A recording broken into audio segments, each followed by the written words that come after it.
Janet shoved sand-gritted hair from her face so that she could peer into the washing machine's porcelain tub. Yep, 3 cans of Buds still there.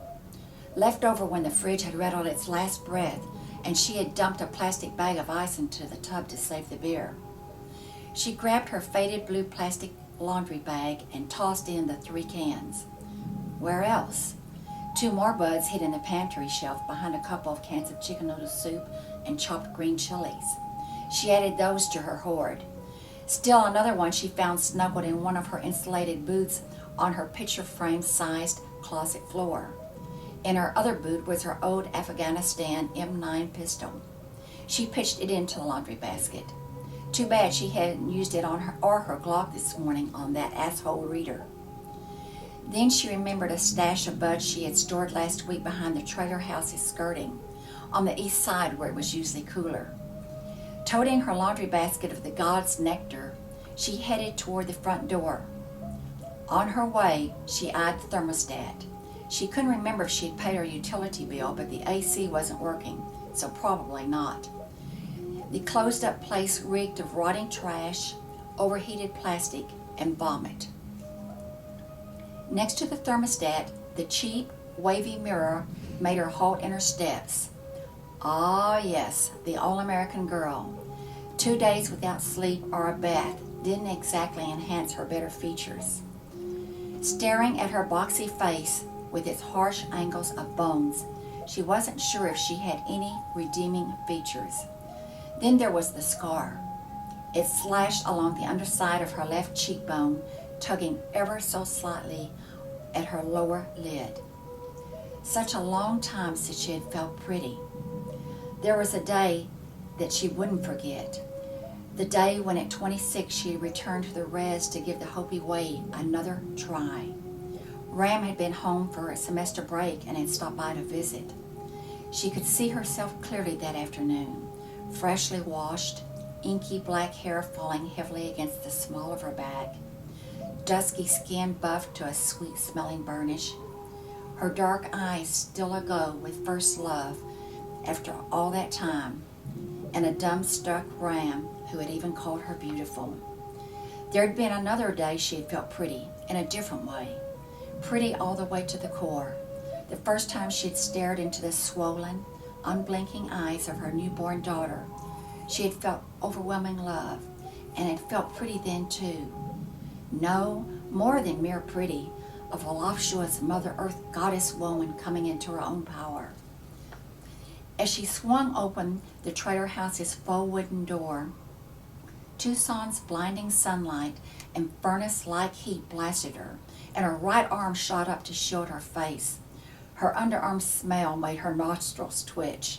She was trying to remember when last her mobile home showerhead had worked. Oh, for an oil-scented bath in a garden tub surrounded by lit candles. That occasional perk had come and gone along with a couple of other global jobs. For some time now, she had been forced to boil water in a large, heavy-duty stock pot and bathe from it, much as she had done as a child. Her bare feet sidestepping the trailer's broken deck slat, she picked her way down the 3 splintery steps and circumvented the yucca-banked dumpster to head back behind her trailer. "Hey, gal, where you been?"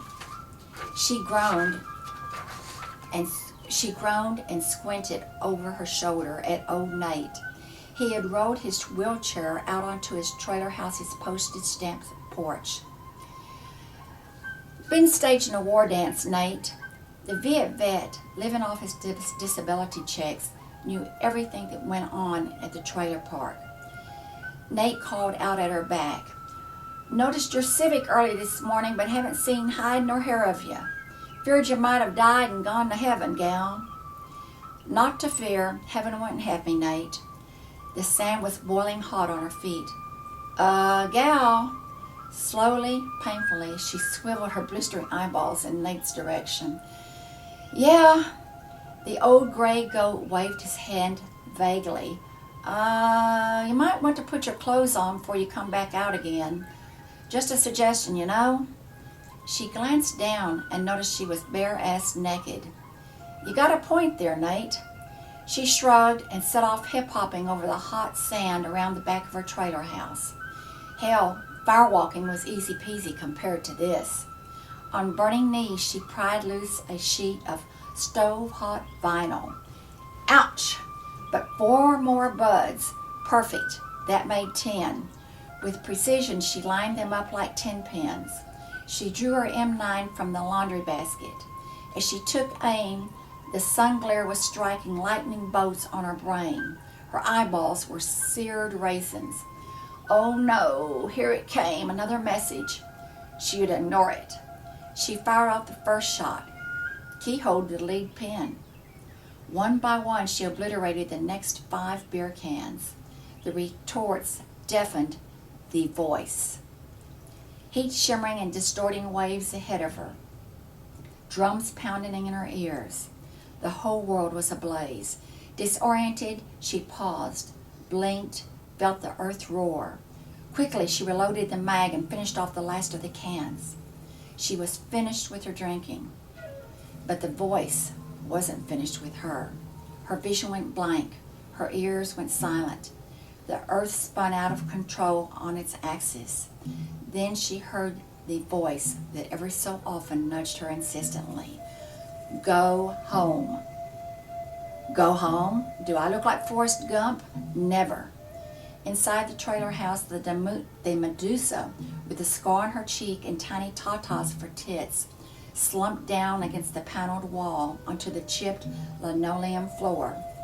Self-disgust curled up there with her, but not fear. Not unless one counted the emotional fear of tearing the scab off the wounded heart. Arms wrapped around her bent legs, her head dropped atop her knees. She began to softly chuckle. Lomales to you, here you are, back at the beginning. Years and years trying to outrun what you are, never on top of your game. You wanted to be different. Instead, you're a nothing who has failed when it most counted. You've screwed up your life and those of the ones you love, drinking it away. Good? Can you cut it for a second? Yeah. Next page. Okay. You ready? Just keep my Am I'll I have okay the same so far? recording. Yeah, you're doing wonderful. Okay. And Right. it's just 2 paragraphs. Ready? Yeah. Okay, God, she ordered, not even sure whether she was addressing the missionary's God or her people's God. Prove yourself. Send me an angel. I need a miracle. I need to be fixed, inside and out. From outside drifted the music of Nate's country western radio station. John Denver was wailing to take him home to the place where he belonged, to his home far away, that he should have been there yesterday. Son of a bitch, I asked for divine intervention and I get John Denver. That's it.